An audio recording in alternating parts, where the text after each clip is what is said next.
for real and not ride off into the sunset. So, who's the Auburn kid they drafted? That's gonna be the next Jimmy. Jarrett Stidham. My friend went to Auburn, and he's terrible, Is he but bad? he'll be the next Brady, I guess. So It's all right. It's pretty good. I think he has a chance to start in the league, but He was killing it at You have to wait Baylor and see before how long it is. the issues. you ready to roll? Yeah, I got it.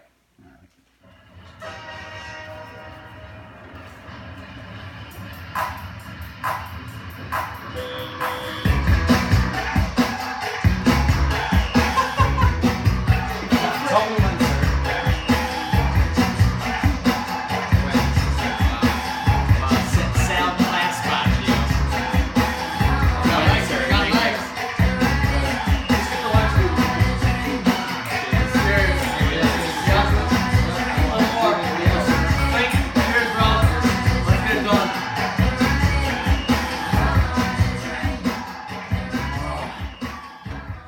A nice bottle of red. Beautiful.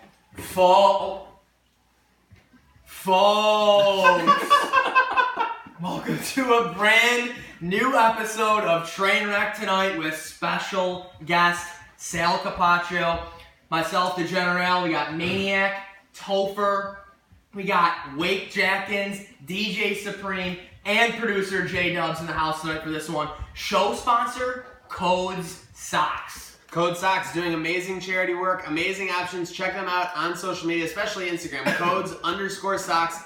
Lots of awesome options to choose from, and it's for a great cause. Codes_socks. First question.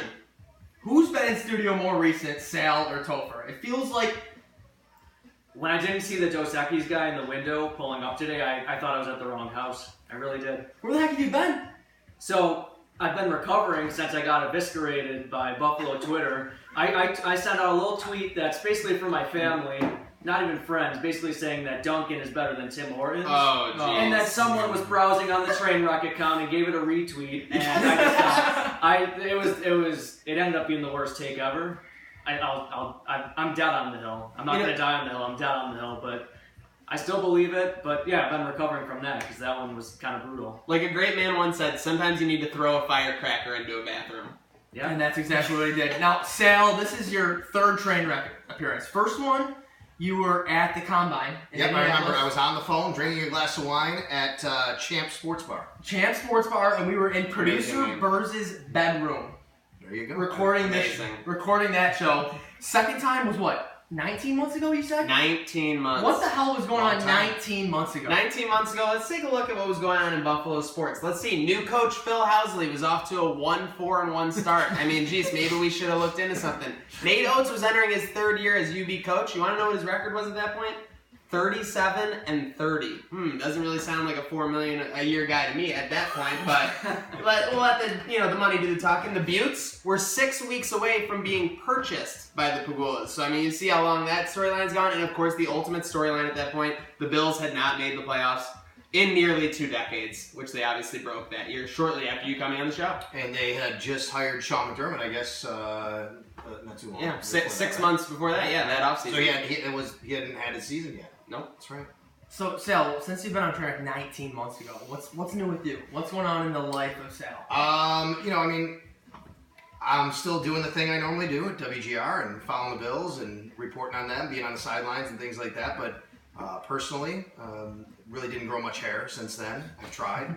I haven't really tried. But it's we gotta offset this. I was gonna guy. say you've had amazing growth since I've seen you. So my son's getting older. That's the biggest thing. It's just it's really awesome going from year to year. And people would tell me, "Oh, it's so cool when they're 3 years old or 4 years old." Well, he's 5 now. He's almost 5.5, and I think that's been the coolest part because now he's actually playing sports. He's on teams. I'm taking a place. He's in an actual school. He's in kindergarten. So I think that's been kind of the biggest change in my life. Okay, so with Max, and as a parent, what are you grooming this kid to be? Some people say keep their kids away from football, soccer, baseball. Is he a lefty? Is he a catcher? I mean, what are you making this kid to be? I am right-handed, but anything with a stick, I'm lefty. I golf lefty, swing a baseball bat lefty, and shoot hockey lefty. On the same exact way. So I never taught Max to do it one way or the other, but he does what I do. He just picked it up the same way. He throws right, and he bats and shoots and swings lefty. So he's been around sports since he's been born, and he's always been pretty coordinated and likes sports, so he always wanted to play sports. Well, guess what? And people are out there going to say, I can't believe you let your kid do all this. It's too much. Right now, he is in, no lie, he's in lacrosse, flag football, soccer, and t-ball at the same time, and he's 5 years old. 4 sports at 5. Yep. And now, and here's the thing I tell him, buddy, please don't do it if you think because I love sports that you have to do it. Like, you don't have to play any sports. No, Daddy, I like sports, right? But the biggest thing is, and he always says it, he says, I'm athletic, I'm an athlete. People tell him that, so he repeats it, right? That's what he says. But the other thing is, I tell him, and this is true, I say, as long as you get up for school in the morning and your teachers are telling me you're doing good in school, you can play any sport you want, and I'll take you anywhere you need to go. That's the rule. You can just do whatever you need, and then we'll figure it out. And I'll let him do whatever he wants, and then we'll figure out what he likes. He's 5. He has a yellow belt in Taekwondo already. He played floor hockey, and he didn't love Taekwondo. So we're not going to go to the next belt, but he did it, and he got a yellow belt. At 5 years old, this kid's a freak athlete. Kid just does it sounds like. Doesn't ask questions, does it first. Yeah. So, gotta answer your random question, because you said we're identical when it comes to lefty. Yeah. And you're right-handed. You right-righty. I do righty. What do you brush your teeth with? Right hand. Anything I do that's like one hand that I need to brush with, eat with, all that kind of stuff. I open a door with a hand. Like, I don't walk up to a door and open my left hand. I brush lefty. That's really weird. I don't know what it is. I just saw on the internet tonight this crazy thing. I don't know if it's like a camera picture being mirrored or something, but apparently Odell Beckham throws a football with his left hand, but a baseball with his right hand. I've never heard of that. I just saw that tonight. I've never heard of anything. He was at a baseball game throwing a ball with his right hand, and someone said, wait a minute. When I've seen him throw a football, it's with his left hand. Yeah, he threw that touchdown pass last year. Definitely Well, he threw a baseball with his right hand. That's something I've never heard of. Yeah. I don't want that player in my organization. That does it. That's the killer. That's Fake not a blue collar guy. So obviously some very sad news this week within Bills Mafia. R.I.P. Pancho. Wanted to bring that up obviously because one, I wanted to ask you, have you ever met any instances? I've met him probably 4 times, something Okay. like that. At camp, at a couple away games, he's been a home game. You know, I've seen him, talked to him, given him hugs. Had him on my podcast about a year ago when he was really starting, when his story was starting to come out and he had this cancer and he really delved into it. It was heavy. We went into the day he found out, how he told his kids, all that kind of stuff. I met him. I'd like to pour one back for him, can we? Seriously. You know, it's a Pancho. Pancho Billa. All right. Great man. Definitely. I met his girlfriend Veronica. She's amazing. You know, I mean, I gave him a hug and she turns around and she's crying and I start crying and, you know, I mean, it's like, but here's the thing I got to tell you guys about the guy. When people say this about people and people try to, you know, when someone passes away, you say really good things about them, right? That's what you do. And sometimes you say things that are kind of universal about people. I'm going to tell you this is God's honest truth. First of all, you know I'm a pretty positive person. I'm not negative Nancy. You know, I mean, okay. I surround myself with positive people. I'm just not that guy. I like to be positive in my life. But that guy, I wish that I would be as positive as him every day. What he was going through, and every single time I talked with him, he was smiling and telling me how great his life was, and he was just loving life. What was his quote? He didn't fear death. I think he said it with Jonah, and you guys have had Jonah on. He didn't fear death, but he feared not living because he loved life so much, and that was great, and it's true. And if you met Pancho, that's the way he was, and it was amazing. And I would say, as positive as I am, I want to be like that guy every day, just thinking how great life is. Seriously, very inspirational. And you said it exactly. I mean, you never saw like any wear from him at all. Anytime you ever saw him, it was just with a bright smile and a great outlook. And that really just wears on you when you think about, you know, we get caught up, I hate to bring it away from it, but you get caught up in just the day-to-day stresses and everything, and you just realize that it's all, you know, mood. And it's just key to just take what you have and go with it as best you can. Yeah, and how about this Dell's charity with Jordan's about? What's the number they're at right now? I think they were just closing in on 60,000 last week. I checked with them last hour. Incredible. You know, Dell has done so much for so many people, and he doesn't want the fanfare. He gets it from a lot of people, obviously. I think he deserves for people to recognize what a catalyst he has been for so many of these organizations, whether it's even the Andy Dalton thing, and he kind of got involved with that last year, or all these things. It's just people you don't know who he's really touched and he's helped in so many ways. And I'm proud to know Dell, that Dell's done a great job with this. And, you know, we should all be proud of the way that we've kind of represented Pancho, because I think Pancho, for him to represent Buffalo the way he did down in Texas is pretty amazing. Incredible. It's all about positivity. And again, you can follow that. I mean, whether you check Del Reed's Instagram, 26 shirts, hashtag packs, Pancho packs. So yeah, definitely anything you can donate is awesome, and definitely go there and contribute if you can. Bills Mafia never disappoints. Never. Never. And what would Pancho want right now? Bills talk. Of course. I Yeah, mean, you right, need it. Pancho. You need it. It's that time of some year. The popcorn, Sabres are well in the rear Get view. that popcorn. Yep. Although the Bandits are closing in on a championship this second. 10 years we ago, know they that. signed T.O. Get your popcorn money. Oh, seriously. That would be a huge story to break. Can you imagine if Trainwreck had broke that? We would have like misspelled the tweet and everything. It said Sal fires it out like a beast. It was 10 years ago today? No, it was 10 years ago in March. March, okay. But it was 10 years ago this year, I'm saying. So Oh, It was okay. 10 years from when we traded for Antonio Brown for. There you go. That's right. That was the same day. But, so Sal, let's talk. So obviously, there's local media expectations, and there's Las Vegas odds. So, I mean, they opened us up at 6. Yep. 6.5. Now it's at 7. Is it really? I didn't see it went up. It's a I know it went up to 6.5. It's It's at 7 now. It did get to 7. And they were I think- just in it like crazy. What, And obviously minus that's 170? because the money is going on the Bills. It's not like some guy or some No. girl's like, hey, let's just move them up to 7 and No. they're going to be better. This is clearly sharp money in Vegas, plus a little bit of public money moving this line to 7. I think what's happening is, You're what's right. happening is there's a lot of national people who are really writing good things about the Bills. Like, oh, here they're going to be a surprise team, whether it's Adam Shine or Peter Schrager or someone like that, and saying, hey, this is a team. They're going to be pretty good. And who was it the other day? Joe Thomas, who said, if there's a team in the AFC East who could challenge the Patriots, said, I don't think they will, but if there's a team that could, it would be the Bills. And I think all those people doing that is causing maybe the outside people who aren't as emotionally attached to say, I think I'm going to throw a little on the over here. And that's kind of causing the over to go up a little bit. Yeah, public perception, why not? I mean, and especially if you're another fan of the NFL, you got to have a little angst against the Patriots. This is the team we want to see taken down. You know, whether it's the Jets or the Bills, I guess, if you're an outside perspective. But you said it best. That line's not going up for no reason. Vegas hates coming off a number, whether it's an over-under in the NBA, much less a full game swing for an NFL win total between March and May. That's huge. Yeah. And so, Sal, when I went to Planet Hollywood in Vegas this past weekend.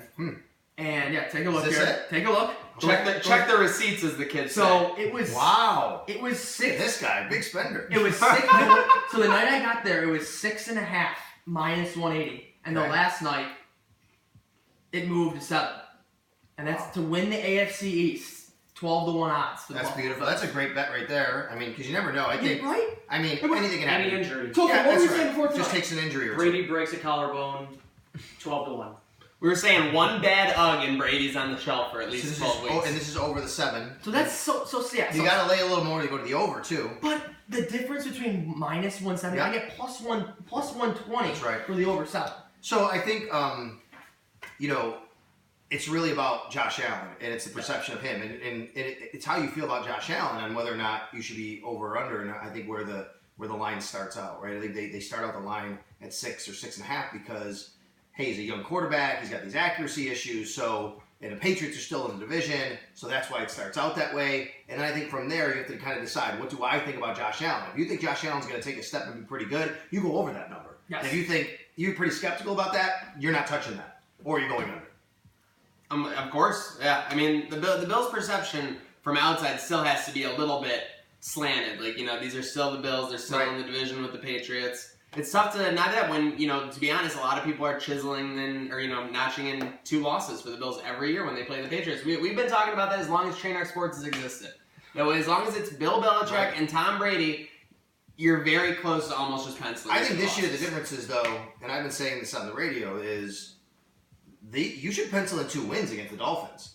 I love it. I love it. Because I'm all in. And if they don't beat the Dolphins twice, Oh, I'm in that's trouble. disappointing. I'm in trouble. Like, yeah, you mean like they need to do that. Good teams beat the teams they're supposed to beat, and the Dolphins are clearly not. They're not. I don't think they're tanking necessarily, but I do think that they understand they're not going to be good. They're clearly clearing the deck of all their better players that have been making money, and they're okay with not being that good this year. Well, that tells me you better go beat them twice. Like, you have to do that, and if you don't, that's a disappointment. Do you say the same thing about the Jets after what happened yesterday? No. No.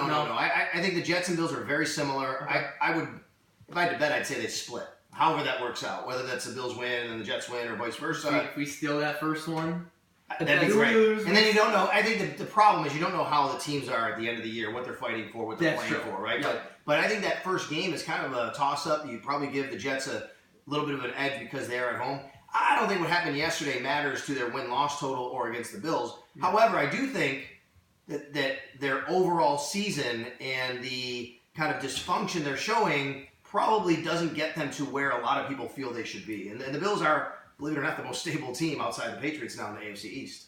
Mark Sanchez predicting them for 13 wins. That's a tough look given like 48 hours later and all that. Sorry, it was so funny. I always see his green W's on it. There's going to be like a 2019 Jet season montage, and that's going to be the first with like very sad music, like as he's just knocking W after W. I mean, could you have scripted a better Wednesday? Let's say if you're just a Jet hater. I want them to fire their GM who just made all their moves. And then I want them to also release a story that says that their highest paid running back in league history, the coach who's left, who's now in charge of everything, actually didn't want him. Yeah, I know. And, you look back at Gase, what he did with Miami, he didn't have a bell cow back necessarily, right? So I don't know how they're going to use Le'Veon Bell. You have to use him for the money he's getting, and he's a great player, obviously. Yeah. But I agree. And here's the thing. You go back to Miami, that's what undid Gase in Miami. He had a falling out with the owner because he wanted more control, wanted more say. He wanted to do things the way he wanted to do things. The owner and him just soured on each other. So this is a guy that has a personality that suddenly he's the king. He's the emperor over there. And yet he's a personality that rubs a lot of people the wrong way. No, how about the gifts, the face? Oh my gosh. Yeah. How funny are those on Twitter right now? Interesting. And so I agree. If you're a Jets hater. But I will say, I think they've gotten a little too much criticism for the timing of it. This is normal timing for if you're going to fire a GM. The timing of it to me was a little odd because it was 2 weeks later instead of right after the draft. But for people to say, oh, he ran the draft and then you fired him. Well, the Bills did that. And way like 2 years ago. Very, very quick memory. You got to let the staff run the draft because they've been doing that preparing. What I think their criticism is rightful is, the spending. They allowed him to spend all the money. Yeah, there's a lot of spending. And do all these things, whereas Whaley really didn't do that. He might have been the figurehead in charge. He traded back. But it was really Sean McDermott calling the shots. It was Whaley who was kind of, leading all that. If you go back to some quotes after the Bills and Chiefs made their trade, the Chiefs said it was Whaley they dealt with, but I guarantee you it was Sean McDermott who was approving or not approving what they did. But wait, wasn't there like a rumor that Whaley wasn't like in the room or something? Or like wasn't like I thought his like last draft in Buffalo, Whaley wasn't a part of it though. I recall him being like cheeky, being like, I got us like a trade back. Like wasn't he kind of like said it was a good party gift. Yeah, he gave us a gift on his way out. I know he was there. I think he was part of it, but he wasn't doing anything without Sean McDermott being very aware and saying yes or no, basically. Speaking of 19 months ago, Sal's last experience, 2 years ago at the draft, who had a bigger influence on the pick, Doug Whaley or Russ Brandon? Oh, I would say Doug Whaley. Okay. I think by that, that's who I was thinking. Russ Brandon wasn't a part of it. No. That's listen, I mean, I think once Sean came in, I think, to me, the way I read it, football people only, right? He basically, I think Russ was already being transitioned away from football, but I think even he became more so because Sean was basically, hey, this is, these are the football people I want in charge. And, and Russ, like I said, he was already kind of in that realm, and he was already the Sabres president by then, too. So, Sal, tons of off-season moves. Personally, what was your favorite move for the Buffalo Bills this offseason? Great question. I haven't had time to think too much here, so let me say favorite off-season move. That they didn't trade up was great in the draft. I really didn't want them to do that. That 2 hours before the draft, people were like, there was a submarine meltdown. We're Going traded up to 3 of abandoned ship. I think it's... First of all, will that ever happen? Bills and Jets trading for the third pick. I didn't think it would. No way. No, it couldn't. And being for my life would never give that much value. Like it's different trading up for Allen when you want that QB for DT, and you're going to give a next year's first. Made no sense. I didn't think that was ever actually happening. I think overall it's not one move. I think it's really just what they did with the offensive line. How they really went all in to just clean clock on the offensive line and say we are starting over. And I mean, that may very well even include... That's because, honestly, that's my reasoning behind it. It might very well even include Deion Dawkins, although I still think he starts at left tackle. I mean, you could have 5 new starters in the O-line. But what's amazing is they went out and they signed 6 new offensive linemen. These guys are all veterans. They played this league. They've started in this league. So my favorite part of the offseason, it wasn't one move. It was really what they did overall philosophically in the offensive line. So competition too. Yeah. And going into camp, is that like one of the main things that you're looking at? Is that Oh my gosh, it's going to be fun. things? It's not just camp. We're going to go out to mandatory mini camp here soon. They're going to have OTAs. Just to give your listeners and your viewers here to know, starting Tuesday, we'll have an OTA, and then every Tuesday for 3 weeks, we'll be out with the media at OTAs. Now, the team's out there more than just that day, but for media, we get next Tuesday, the following Tuesday, the following Tuesday. Then the week after that, June 11th, 12th, and 13th, is mandatory minicamp, and that's when we're going to start seeing who's lined up where, what are they doing. Yeah. We'll be out there every day, but you're right. Once they get to camp, and it's going to be a lot of competition. Competition at wide receiver, competition at offensive line. I'm looking forward to that competition. Tyree Jackson. This is great intel, though, for our listeners, because you're going to see so many depth charts and everything, you know, and obviously, like, I mean, you want to give viewers what you think, and I see you publishing articles like post-draft and you giving your insights. When can we really start to put stock in that kind of stuff, like the positions? Because obviously you want to go nuts about it, and you want to be like, oh my gosh, Duke Williams is the one, like, you know, like, but when can you really go crazy? You know what's funny is you say that, and I'd love to say like, oh, 2 weeks in or after the first preseason game, but let's remember, they didn't decide to start in center between Bodine last year and Groy until like after the third preseason game. I mean, we didn't know. They were still rotating, right? They were still getting half the snaps. They were still shuffling a lot of things at that point. In fact, I remember the third preseason game, they were still shuffling offensive line around, and people were like, wait a minute, that's normally your game where you kind of put everybody in one spot. And Allen was under pressure a lot. Oh, they got criticized. That was a disaster. Was that your game, Cincy? Yes. That was my Dalton coming out to goodness. heroes welcome. They couldn't get any like protection for Allen whatsoever, and it wasn't. So I don't know if I want to say, you know, by a certain time, but you get a feel. Like if every day, what they did was last year, they basically had Groy and Bodine rotating almost every day with the first team. Once you start to, it's not a day. It's not a 2 weeks in. I think once you can start to see one guy has been in a certain spot for like a prolonged period of time. Okay. You really start to get okay, that's what because they're not going to waste time. Time is very valuable. They're going to get a certain amount of hours to practice. They're going to get a certain amount of time out there, you know, before the first game or second game. So once you start to see, ooh, that guy's been out there for 3 days in a row, there's a reason for that, obviously. Sal, have you been hitting the off-season workouts yourself in case another Bills-Jags brawl breaks out and you're right in the mix? Oh my God, that was amazing. That was awesome. It was one of the best parts of my life ever, just being a part of that, yet one of the scariest at the same time because, yeah, that was pretty crazy. I'll tell you what happened. So they had, Dante Moncrief catches the ball against Levi Wallace. And they wind up giving Moncrief the catch. And what I do is my job, because when they come in the red zone, I go to the goal line. I straddle the goal line. And the reason I straddle the goal line is if there's a close play, I want Murph or Kelso to be able to say, Sal, what'd you see? Did he cross? Right to you. I'm always thinking about my job. That move. Right. What is best for my job for the listeners? My job is to be in the best position if there's a close play that I can give you my take on it before I even see a replay or anything, right? So I'm straddling the goal line. That's where it happens. And it was a long pass. I was walking down there. I was walking to straddle the goal line. But at that time, I went down there. So I planted myself there. And all of a sudden, I see Micah Hyde come over. And he's yelling at the ref like, no, we had it. And one of the Jags comes over and does this to Micah Hyde, like, get away. And then Micah bows up to him. And you're like, wait a minute. So now, and you never want to be part of the story. You want to cover the story. But I'm That's close. not the Trainwreck motto, just to be clear. We do not stand for You guys what's want to be part of all the story. opinions are his own. That's You right. do continue. And in Buffalo, at New Era Field, there's not much room from the corner of the stand. That is tight. And there were a bunch of you in there. Yeah, It there wasn't were a just lot you. of people there. And that's not normal at every stadium. We have some of the closest fans on top of the Oh, they're right there. the field, right? So I back up to the wall because I'm like, okay, like this might get a little out of hand here. I better back up. As I'm backing up, I just hear this big commotion and I look. Out of nowhere, Leonard Fournette is flying in and Shaq's flying in and they start laying haymakers and I'm against the wall and I get bumped by Shaq into the wall. And I'm like, oh my God, I'm getting out of here. So my Twitter, not my profile, but my header, has me running away from the fight.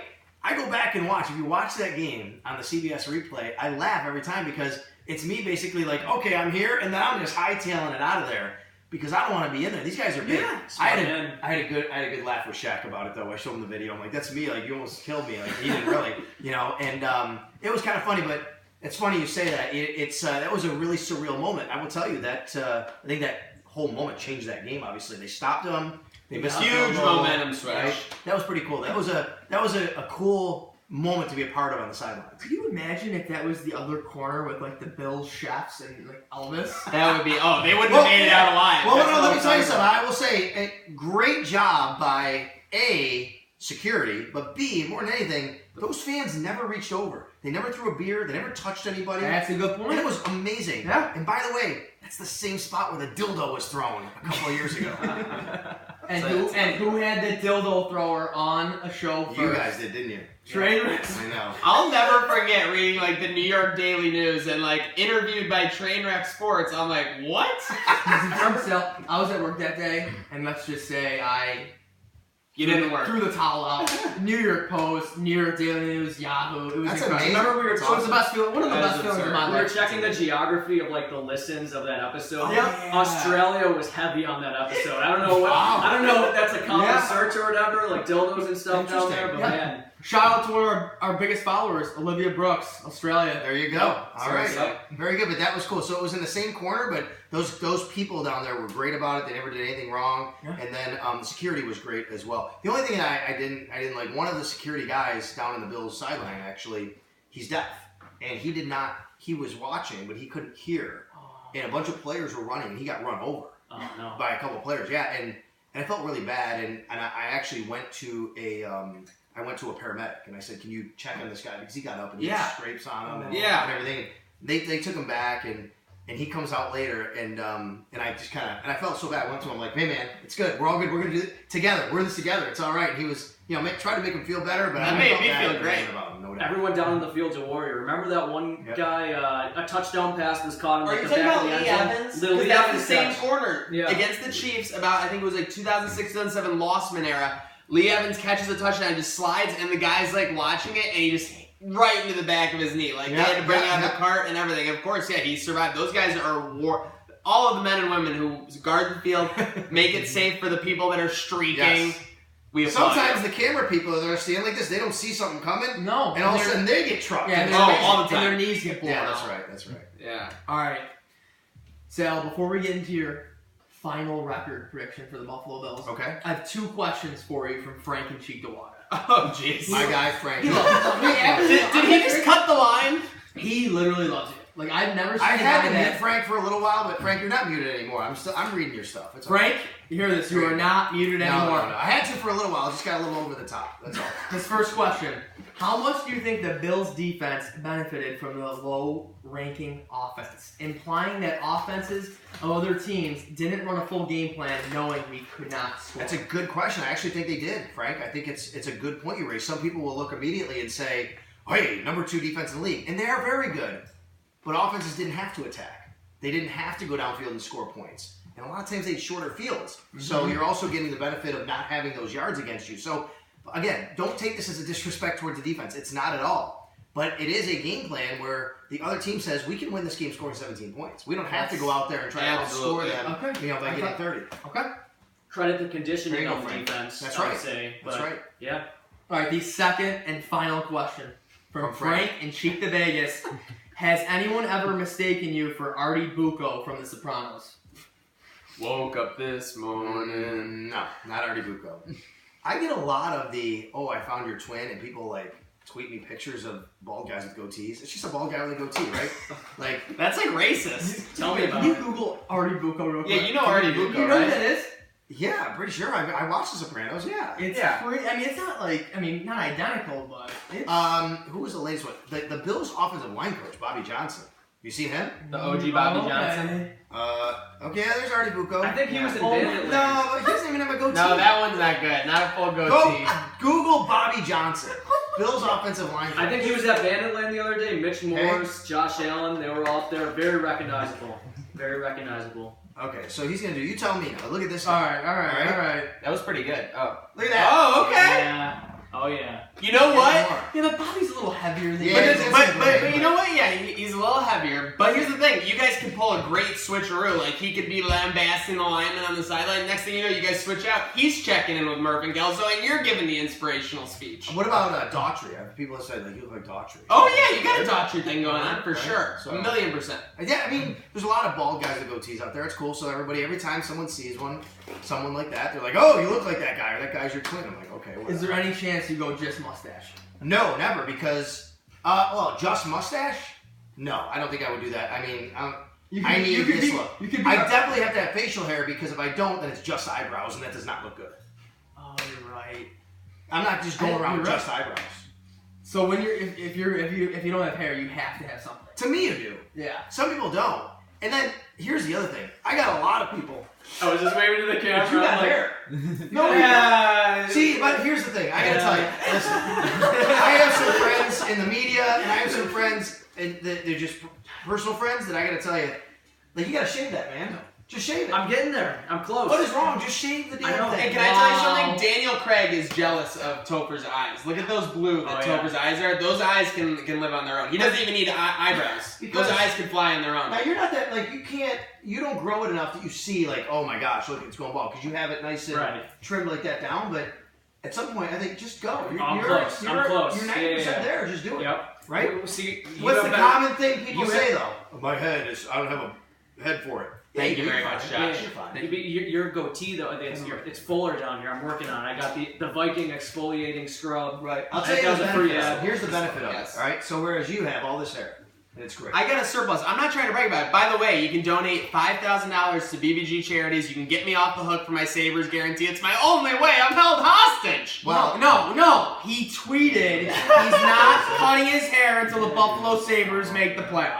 as you Sure, get I did. older, though, I here's did. the problem. As you get older, how old are you now? Can I ask? I'm 29.8. Oh, you're almost 30. Okay. Yeah. Well, as you get older, like if you look at pictures from you when you're going to be 30 versus 40 or 45, you're going to be able to tell how much you age because of your hair. It's going to change a lot. Oh, no. I look the same as I did 15 years ago, Such a smart except move. for the gray. When do you start losing hair?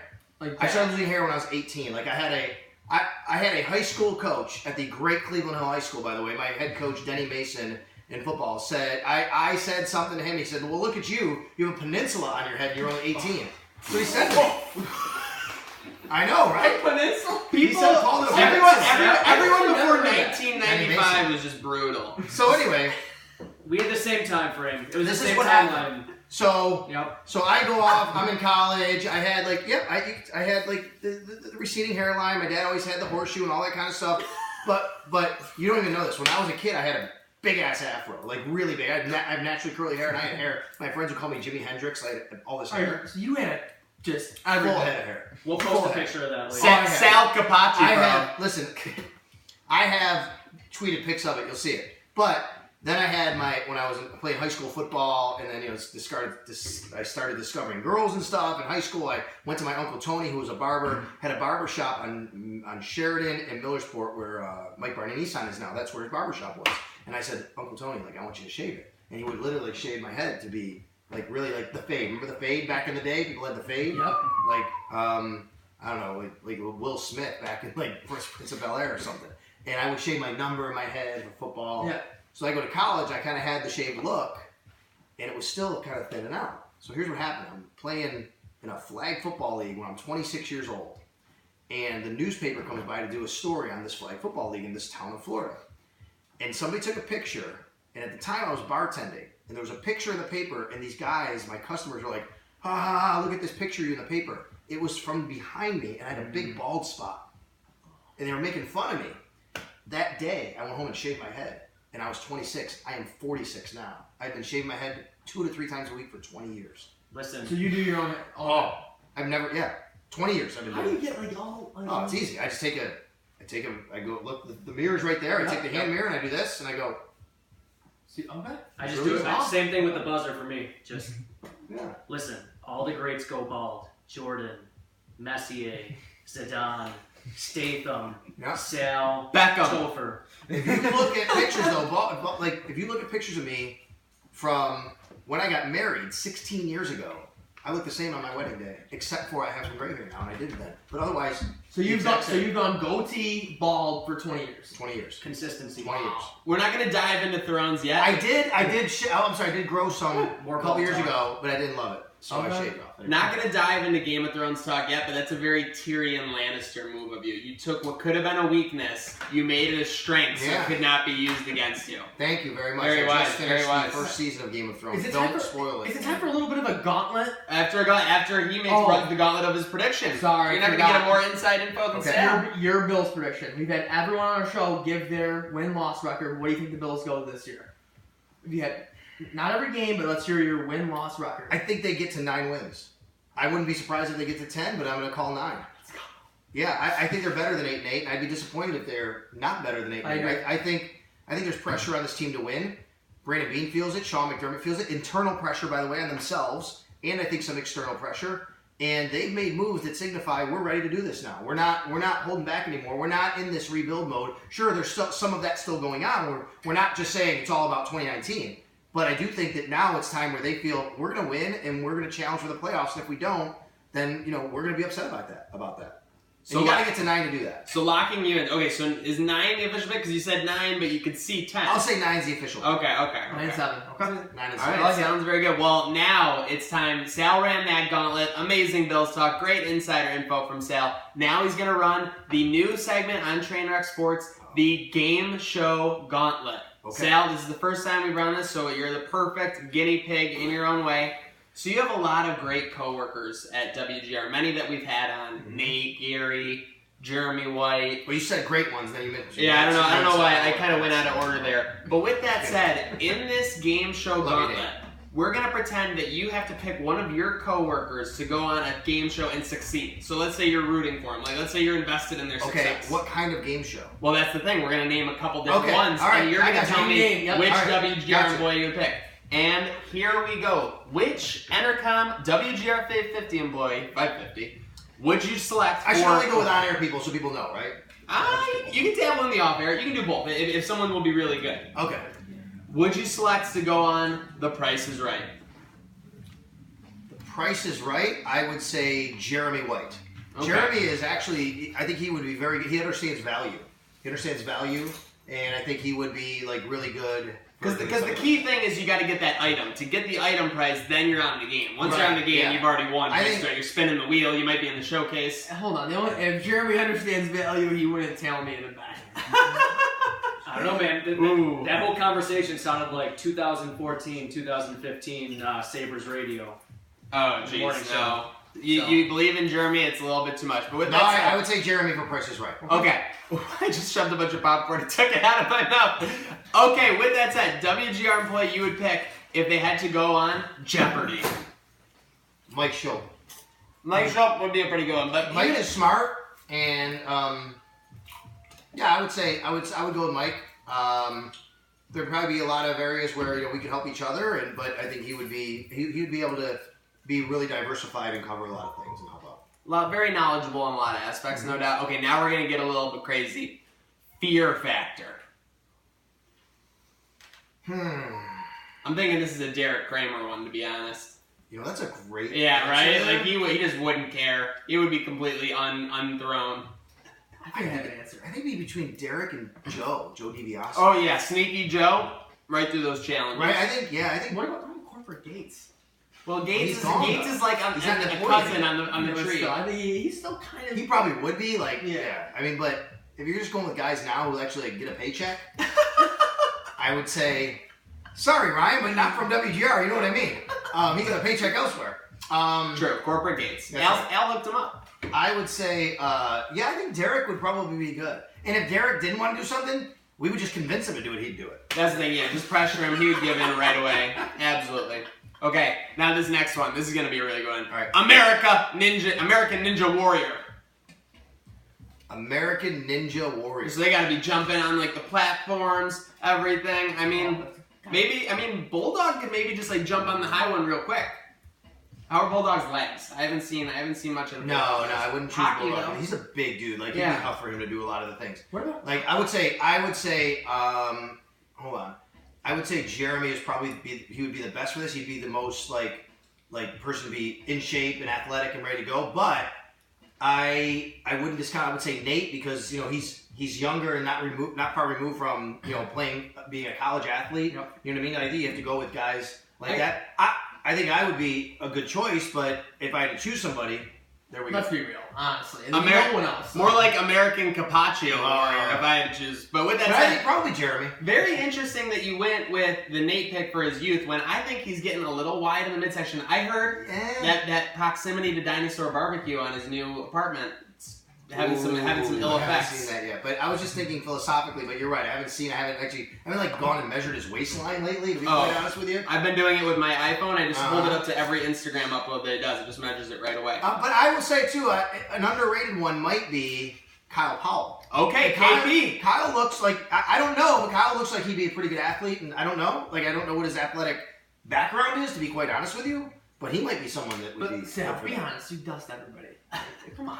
American, we should run a WGR combine. That's what Trainwreck Sports should do. Nah. Not our own combine of the people at WGR. There you go. Enough people. Howard in the 40. Howard in the 40. With the just get his Air Monarchs. I was thinking his new shoes he just posted. Definitely. And the ironic thing too is Jeremy actually just went on an 8-mile hike today with shout out at Molly McGee 33. Jeremy would be like, without a doubt, I think he'd be the one that with this, like, as far as stamina and be able to like do all that. I think the best than any of us. Like I'm not about to run a marathon. I'll do a 5K with you and stuff like that, but I'm more of the short area type of guy. I'll do the sprints. I play flag football or whatever. I was just gonna say we've seen those stats in flag football. There you go. Yeah, those numbers are crazy. Epic Sports Center. I led the league in touchdowns this year. We won the title. I'm the oldest guy in the league, and I scored 12 touchdowns. Who would run the fastest 40 at GR? Oh, I don't know. Because I don't know how. I mean, I think you, Nate, and Jeremy will be the top 3. I don't know how fast they are. Like I said, like Jeremy strikes me more as the he could go for days. He could probably do. He'd be I'd be going after a while. He'd be like, come on, 40-yard dash. But a 40-yard dash. If you say what you say about Nate, Gary reminds me of molasses. He's very slow. Give me Jeremy White, Sal Capaccio 40-yard dash. That would be huge. I did Sal's minus 220. Jeremy did the one last year when Howard did the pull-ups, right? It should be YouTube. Jeremy works out a lot though. He's very he's in shape. He works out. Like he's very in tune with his body. I think he goes through his walls like a lot of us do. But I'm very impressed with how often he does that. And I know he's taken some martial arts classes and things like that. What area of Buffalo are you from? Cheektowaga. You're Cheek to Vegas. I am. Yeah, Jeremy's. He's Auburn, New York. Jeremy's herbal. He's done. He's crushing IPAs at 11 p.m. Lloyd tacos. Wait. But he knows he doesn't eat junk food and stuff that much. Like he knows how to get rid of that. I think. What Al's saying is Jeremy might run a fast 40 if the finish line's burning Buffalo. With that said, okay, so now I'm the opposite, by the way. I don't do a lot of this. Like I'm not drinking beer. I don't really like beer that much. But I'm eating pizza and wings. Oh yeah. With the red wine decline. Okay, we're going down the stretch here. What Entercom employee would WGR? Well, actually, we'll open this one to all Entercom. So you go Kiss 98.5, you go WBN. Okay. Who would you go if you had to win an episode of Supermarket Sweep? Supermarket. What is Supermarket Sweep? You run around the supermarket. You get the big thing of toothpaste. Like you get the items and you put them in your cart and you drive in. You never seen Supermarket Sweep? What's the goal? Like you just have to put as much. Basically, I think you get you had to go around for certain items. Like they would be on your list. And you had to go around the store and get them, and then there would be a huge joke size thing of toothpaste, and if you put that in, it's an extra $200 or $300 if I recall the show correctly. I would have to say, it's got to be someone from the sales department. I would think. Yeah, they got to know value, right? Salespeople drink. Yeah, right. No, not sales. I say sales people. You got sales people, and then you got sales people. But they know value. They would know how to I would choose either. I would say a couple of our salespeople, like Stephanie Dulski or Christine Lesh, their moms. They would know how to go shopping and what to get and things like that. And they're in sales and they know value and pricing and stuff like that. And they worked with clients in that regard. So I would say someone like that. You got to put them in position to succeed. No one knows that better than Sal. Okay, final one. If you were playing a game of The Weakest Link with the entire WGR 550 cast, who would get voted off first? So tell me, remind me, I've watched it. I used to watch it back then. The Weakest Link is you get a trivia question, you get it right, the amount goes up. The next person can say bank, and then you Oh, yeah. get that money. Or you can let it ride and assume you're going to know the answer and keep going up the money. Ask me the question again. So if you had a round where it was like, Mike Shope, Jeremy White, Howard Simon, you, Nate, like, and the whole crew around, Right. like, who would be the first person voted out of the weakest link? Who's the weakest link amongst that group?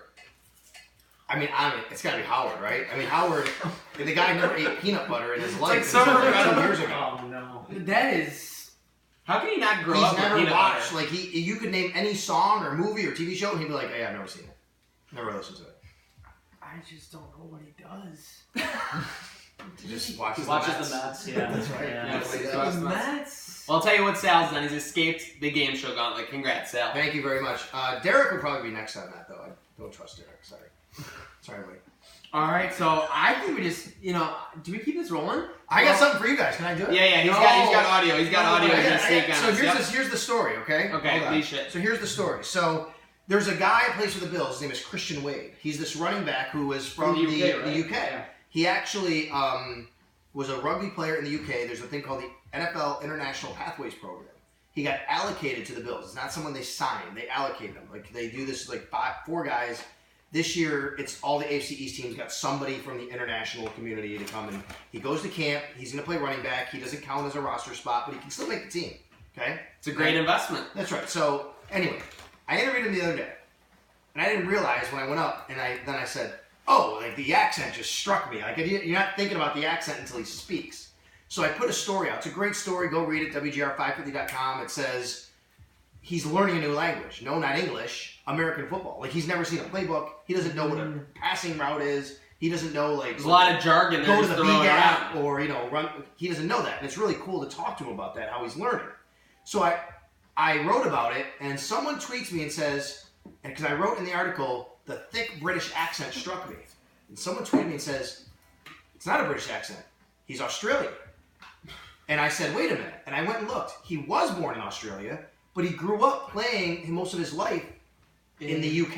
Okay. So I'm going to play him for you, and you tell me, is this a British accent or an Australian accent? Do you Because know- I do you don't know know. the answer? I do not know. I'm going to ask him when I see him Okay. because I don't know the answer, and we have debated this at WGR, and we really don't know. That's right. Okay, how can you tell? So here's Christian Wade from the other day. Okay. All right, well, you're a guy that everybody's kind of intrigued about out here, and what you doing? What you think of your first day out here playing professional football? Excited, man. We've been training in the voluntary, just like training, practicing stuff. Did he just run a mile? Jeez. Sal, give him He a little did, time you to know, breathe. you know. Through them and stuff, but with no defense. So I'm looking forward to this. First time I had like a defense in front of me, able to like see how everything unfolds and stuff. So I'm out there like a big kid, man. yeah. What's a positive adjustment? Something that hey, I got this. It's a good answer, actually, by the way. Listen to this. And what's something that you really didn't get in rugby that you're gonna have to learn? I think just my ability to like find space and like beat men, like one-on-one. That's an aspect that even from this first transition there. Okay, so initially I'm thinking it's not Australian. It's definitely UK. I think it's definitely more UK. What is it? It doesn't have to be Because swing. I think I was right. I tweeted back at the person.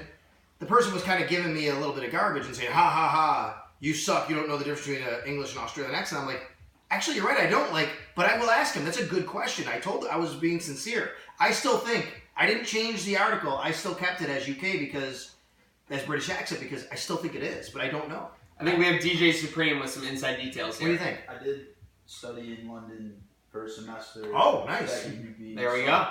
My money, if I'm a gambling man, I'm at South London. The Wow. South And London. he gives you the geographic If location. he says it was London, That's not like- that's not- say South It's not London. a Liverpool I accent. know. It's not a Manchester accent. It's the Cockney accent. Yeah, that's not even like that's not even like that's South Buffalo accent, not just Western New York, pal. All right, I mean, What's he huffing and puffing for? Well, when they were done with sing?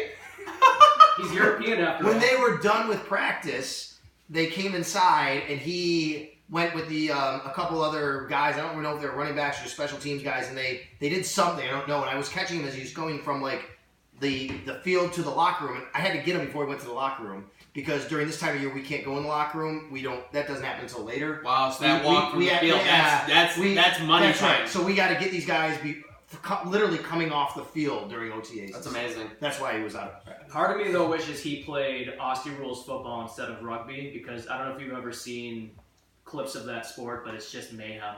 Go on YouTube, look up Aussie rules football. It looks like people just get decapitated on the field. It's amazing. He actually, I mean, I was blown away just by kind of talking to him with the accent, but then going and reading his story, looking at pictures, yeah, that's a tough sport, man. I mean, I'm giving this guy a lot of credit for coming over and trying American football. Sal, your first show at Studio D, you had a very great segment. I don't know if you remember what you did. I don't know. Did I sing? Oh baby. No, you didn't, but you did some sideline Sal reactions, and it was phenomenal. Okay. The people loved it. Maniac came up with some unbelievable scenarios. I think last time So 19 months ago, you ran through a couple scenarios. One was that Marshawn Lynch, when he came back as a member of the Raiders, came out of halftime in a Bills jersey. Okay. And then we had Fitz versus Jameis Winston. Fitz versus playing Jameis chess Winston for quarterback chess. position. There it Yeah. starts. So you were like, And I had Jameis to has a great describe what I joke. saw Oh on the yeah. sideline. I got it. Yeah. I remember. So we play the role of Murph and Kelso, and you play the role of superstar Sal Capaccio. But again, Okay. these are hypotheticals you might see coming up. Don't Are get we me in ready? trouble. Sal? Don't get me in trouble. And man. don't get you at in this trouble. point, he's straddling the sideline. Yeah, he's Yes. straddling the sideline like The only a goal pro line. does. The goal line. Pylon. He's right over. I'm not on the sideline. He's straddling the Get in trouble. sideline like he's Mike Tomlin. Hey, wait, He's did you trying to guys block hear the somebody. story last year of the Browns sideline guy who got booted? No. Oh yeah, the Browns were playing the Saints last year, and the guy on the sidelines, who's like the guy who does what I do, Yeah. there was a pass interference he disagreed with. He started going off on the official, and the official turned around and kicked him off the field. He got suspended from his job. Sideline reporters are going to need their own get back. Yes. soon. That would be amazing. I have Can I be your become- get back guy? Yeah, that'd be great. I've actually become friends with other sideline reporters just through us being on the sideline together. They become like personal friends of mine, Yeah. and now we like text each other. Hey, I see you're got great weather today. Haha, good luck. See, it's really cool. It's like this whole new community now. That's awesome. It's like you guys are all playing golf on different courses throughout the day. Like one of you's right. playing in a Yeah, blizzard, that's one of right. you's playing, Pebble Beach. Okay, with that said, we got sideline Sal, and we have the situation where Josh Allen scores a touchdown and throws the ball out of the stadium, causing a delay because there was not an extra ball ready. They're out of balls currently.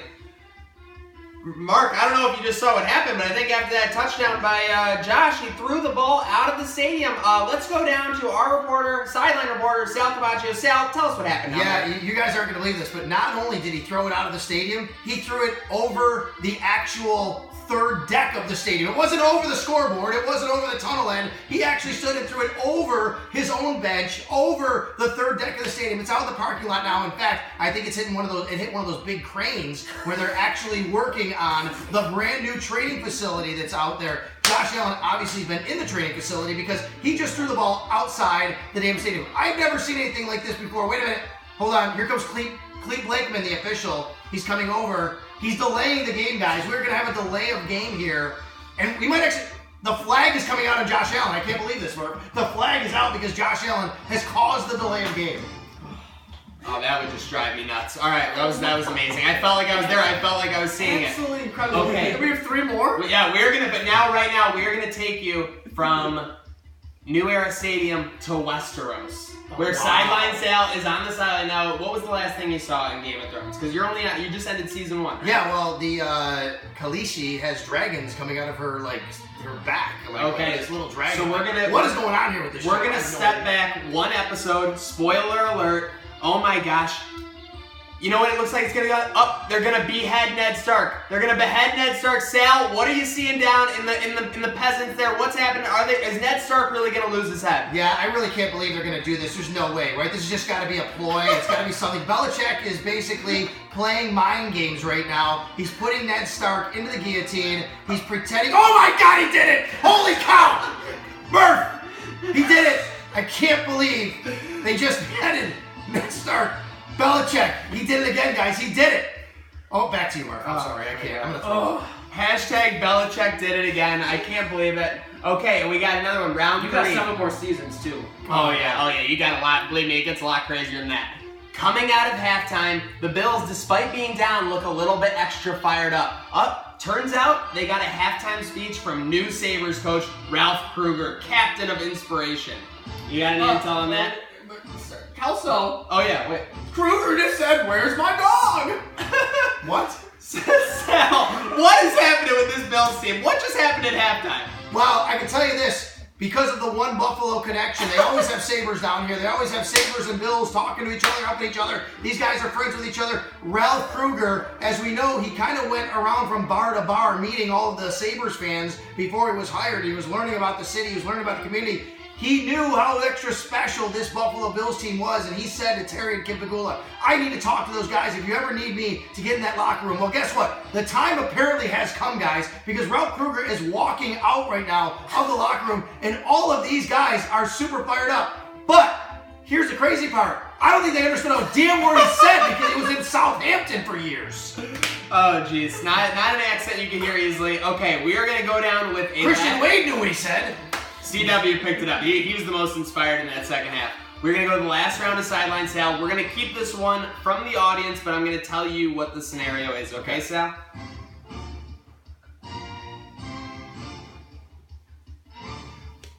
Sal, I can't help but notice that Tom Brady isn't out of the entrance for warm-ups yet. Do you have any info on that with this Bills-Patriots game about to get underway? Yes, I do absolutely know what happened. They let Gronkowski, that's Rob, out of his cage during the pregame festivities just outside One Bills Drive. And Tom Brady, because he has to have Rob Gronkowski wherever he goes, came running literally with saliva dripping and drooling all over. Wait, he was wondering where Rob Gronkowski was. Gronkowski was out of the cage. They let him roam around the tailgate. He found some bones for some ribs, but then he found a table, guys. He found a table, and he absolutely needed to go through the table. But then when he turned around and he saw Tom Brady, it was love at first sight, as it usually is between the two. So he grabbed Brady, and he threw him through the table out here with the rest of Bills Mafia, who can't, by the way, anymore tailgate near the buses, but they're doing it in their other lot. And now Tom Brady is apparently hurt because Rob Gronkowski, not only did he throw Brady through the table, he thought it was the coolest thing in the world, and he started shouting how great he was. And I love Gronk. I love Gronk. That's what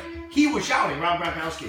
Oh my God, whether it was Westeros, New Era Stadium, or the tailgate lot, I felt like I was there. Thank you so much, Sideline Sal, for giving me and us those exclusives. No problem. Thank you very much. It's been an exciting year down here. I'm gassed. Seriously, I feel like I just watched 45 minutes of NFL films. I feel like Brand. Can you I feel keep like that Brand music right playing now. like that? Yeah, I let's get get so going. fired up hearing that music like it's week one. I can't even go until it comes back. I mean, let's go. All right, well, we're going down the end here. We got the Yeah. weekend coming up, Sal. You got any good plans?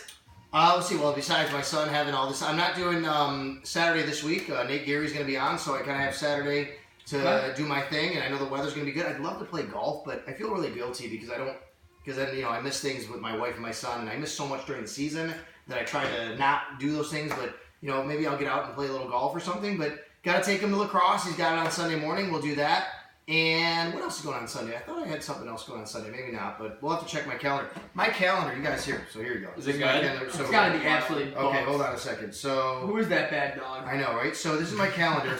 Every day that you see a dot is something I have going on. Oh yeah. You got a lot of dots. That's a lot of dots. So wait, you know the saying, Right? What is it? Yeah. Happy wife, happy Happy life. life, yeah. How do you do it? We're going to the Biden's game on. There you go. There's Biden's game Sunday. Going to the Biden's game at 1 Huge. o'clock. Right, Max lacrosse practice. My wife to the gym with Max, and then Biden's game at 1 o'clock on Sunday. Seriously, how? well, Give here- us tips, because you were one of the busiest people I know. I need advice for the future.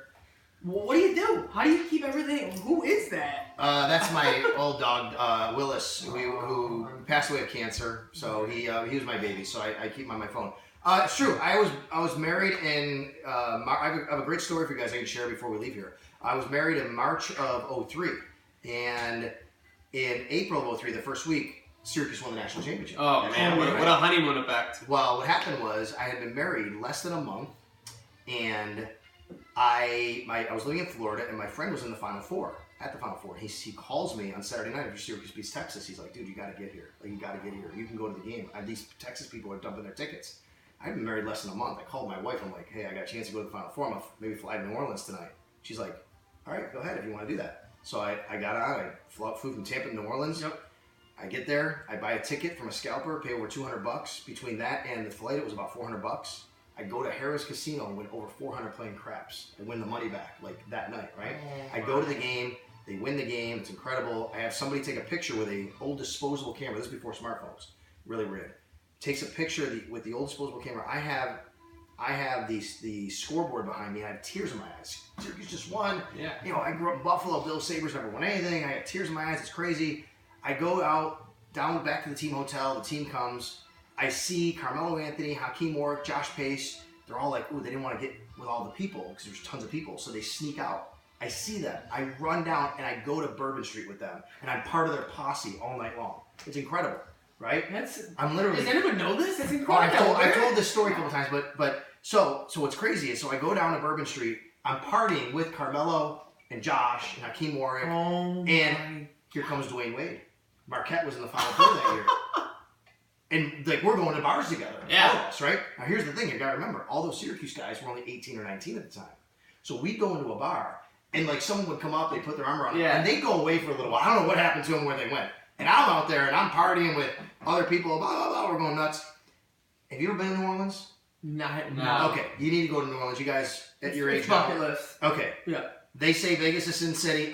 New Orleans is Sin City. The things that were going on in these, I'm like, wow, like this is amazing. I'm taking pictures of naked girls in cages, people on the bar doing belly shots. Like, I'm like, holy cow, whoa, what is going on here, right? And all of a sudden, so all this happens. I fly back, and my wife gets all my pictures developed. Oh, no. I've been married a month. This is 2003. So Oh, no. Right? So she gets it, and she's going through them. Sideline sale's about to be couch-bound sale. Yeah. And she's going through them, and suddenly she stops, and she just gives me this look. Oh boy. And I'm like, oh my God, I've been married a month, I'm dead. And she says, after everything she looked at, she says, you didn't even cry at our wedding. Classic scenario. She's more upset that you were crying. Did not care about anything else. That you didn't cry after That's the the wedding. secret to being married 16 years. I married someone who didn't even care about anything else. That's amazing. She knew I was there to have a good time. Oh, but why didn't you cry at our damn wedding, right? And then I always say that night, that day, I know I married the right person. But she always says that day is when she realized she came second to Syracuse basketball. I said, no, that's not true. That's not true. You were ripping the dance floor at that wedding. Oh, man. Right? Which one? Your wedding. Yeah, we had 11 people at our wedding. Got married on the beach. Spent $200. Sounds like a good way to do it. Went out for dinner. That is the way to do it. My buddy owned a restaurant. We had a big dinner, and then I had another guy that I knew that owned a sports bar. Former New York cop, actually had a condo at a yacht club, basically. We went there and had a big pool party with all our friends and their kids. That's what we did. That's how we. So I didn't have to spend about hundreds and tens of thousands of dollars on a wedding. Oh, the people that we're friends with that spend $50 to $100 grand on weddings. Yep. It's out of control. It is. I agree with you, but if that's And what you want. You spend a couple $100. I might have to And it's been 16 years. Then we didn't have kids until 10. We traveled around the world, did a lot of things together. I'm 46. I'll be the old guy at graduation when my son graduates high school. That's So, with that hair There and you go. goatee. Are you kidding me? There you go. And you look just like when you were 26. That's right. That's the That's whole right. thing. Consistency. Hey, well, we got a little out of whack on the weekend talk, but we're going to Nickel City Con. We're going to be there on Awesome. Friday, Saturday, Good for Sunday. you. We're seeing some subs. Good for you. NWO, Sopranos cast, going to be very exciting. I can't wait for that. We'll also be giving away the Saturday tickets after this episode on the channel, Awesome. so definitely stay tuned for that. Besides that, I think we got shout-outs. I think it's time for shout-outs. Do we start with Topher? Do we start with Sal? Let's give Topher the honors, What do you want as shout they out say in tonight? golf. They're not present tonight, but I'm going to give a shout out to producer Burrs and Ty B. The Spurs, they were dead, and now all of a sudden they're in the Champions League final. I don't even know what the hell happened there, but I know they're excited, so shout out to them. Ridiculous comeback. Absurd. Those games. Liverpool too, but I mean the Spurs were on the road. Yep. You thought they were done. They're in Amsterdam. They nibbled a little bit before the game. Still got it done. I'm going to give a shout out, this is ridiculous, to Sal Capaccio, the realest Bills reporter in the game. Oh, we Thank you, missed sorry. on the nut there. Thank you. You don't get a lot of reporters, I hate to say it, but across the board, on-field reporting, stories every week, insider info, but can also have a genuine back and forth with a lot of fans on social media. So shout out to the work you're doing, and we were glad to see it. We'll see you in another 19 months. I appreciate it. Hopefully it won't be 19 months. Can I give a shout out? I want to give a shout out. Hold on. Go ahead. Shout out to Sal Capaccio. Somehow, Confidently, dog. I've never done. We've never done this before, I guess. But Ever. to the father you're being, the schedule you have, happy wife, happy life. You keep her happy. the Suns in 5 sports are Did you see playing the dots? and- Did you see the dots on the the calendar? dots on Every that day, every calendar, day, I've something never going on. seen anything like that. and to be honest though, the busy schedule Love it. and you come here. I don't like to be. I have idle time. I like to be active and do stuff. I gotta say it though, at 7 o'clock on your Thursday night with your schedule, you said, let's come over the Studio D and let's I do did. a show at Trainwreck Sports. I appreciate the shit out of that and thank you. Well, I Good appreciate. people said. I appreciate the love you guys always show me. I do. And I'm gonna give a shout out to obviously to you guys for having me on the show, but I think it goes unsaid sometimes because you guys hear me and you hear Howard and Jeremy and Chopin the Bulldog and Paul, and I know you know the other guys and you hear them on the air. But we have a great young staff of guys, and I mean like Joe DiBiase, Brayton Wilson, Kyle Powell, Derek Kramer, Nate Geary, and the reason especially the producers, and I'll tell you why. What people don't see about my job is when news happens, like I gotta write a story and I gotta go, put stuff in there and research. And those guys, if I call and say, hey man, I'm out right now, can you put a story up? They are on it. They never complain. I'll work it. They're great at communicating. Hey, you want us to do this for you, help you out. They're great team players. I got to tell you, that's not always the case in any business. But I have worked with people, even at WGR, who would be like, screw you, that's your job, not mine. Right? I've worked with people like that. Thank God people aren't there anymore like that. But those guys are great. So I'm going to take a chance here on your younger viewership type of show to say those guys have a great future in this business because of the way they are team players and help out. And I think at the same time, the Trainwreck Sports Week, same thing. Yeah. Yep, it's all about the team. You can't. Teamwork makes the dream work. That's as, right. Michael Scott's inspirational poster once said. Scott's tots. Sal, once again, thank you very much. Code Socks, show sponsor. Thank you, everyone. Pancho.